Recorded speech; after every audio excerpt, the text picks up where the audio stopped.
আসলে প্রথমে বলবো যে ৫টা ক্যাচ স্পেশাল।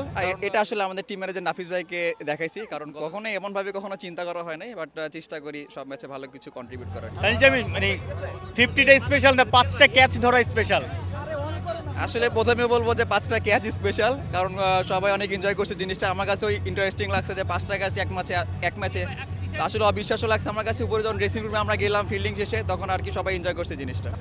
না, আমি জানতাম না, বাট টিমের সবাই কথা বলতেছিল আর কি এটা নিয়ে। আর যখন সেলিব্রেশন করলেন কিছু একটা বক্স আকারে দেখালেন ড্রেসিং রুমের দিকে 50 করার পরে? এটা আসলে আমাদের টিম ম্যানেজার নাফিস ভাইকে দেখাইছি, কারণ গতকাল তিনি আমাকে টিকিটের জন্য ফোন করছিলাম, আমার টিকিট লাগবে কিনা। তো আমি বলছিলাম ভাই এটা আপনাকে গিফট করলাম টিকিটটা এই ম্যাচে।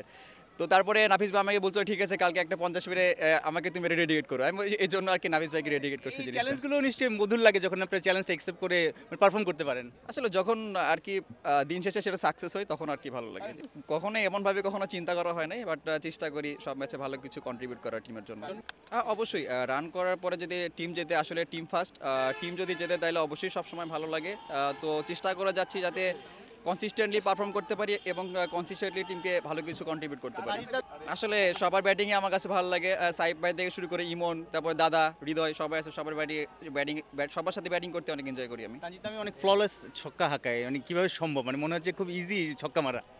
আসলে আপনাদের কাছে ইজি মনে হইলে আমার কাছে একটু টাফ মনে হয় এরকম উইকেটে। তো চেষ্টা করি যে নিজের জোনের যেগুলো ওগুলো ওভার হিটিং করার। বিশ্বকাপের আগে না, আলহামদুলিল্লাহ যতটুকু দেখেছি এবং কোচের সাথে আমার কথা হয়েছে, ওয়েল ব্যালেন্স টিম। তো আশা করব যে রাজশাহীর হয়ে ভালো কিছু করার। কখনো এরকমভাবে চিন্তা করা হয় না, চেষ্টা থাকবে যে সব ম্যাচে যাতে কীভাবে টিমকে ভালো কিছু রান করে উপহার দিতে পারি এবং যাতে দিন শেষে যাতে টিম যেতে। আসলে এখন বলতে পারতেছি না, বাট সবসময় তো চেষ্টা থাকে। এই পুরো বছর তো টি-20তে বাংলাদেশের খারাপ সময় যায়নি, ভালো কয়েকটা সিরিজ হোম অ্যান্ড অ্যাওয়েতে এশিয়া কাপ অল্পের জন্য ফাইনাল খেলা যায়নি। আফগানিস্তানকে আমরা শারজাতে হোয়াইট ওয়াশ করেছি। বিপিএলের পরেই বিশ্বকাপের আগে আমাদের ন্যাশনাল টিমের কালারে সব খেলা শেষ। বাংলাদেশ দল নিয়ে কতটুকু আশা দেখা যায় বা কতটুকু তৈরি তারা? না, আলহামদুলিল্লাহ পজিটিভ অনেক কিছু আছে। পজিটিভের ভিতরে অনেক কিছু আমাদের ইমপ্রুভমেন্টের জায়গা আছে। তো এখন যেহেতু সামনে বিপিএল, তারপর ওয়ার্ল্ড কাপে একটা প্রিপারেশন ক্যাম্প হবে, তো সবার চেষ্টা থাকবে যার যে ল্যাকিং সেটা কীভাবে আরও ভালোভাবে ইমপ্রুভমেন্ট করতে পারি আমরা এখানে।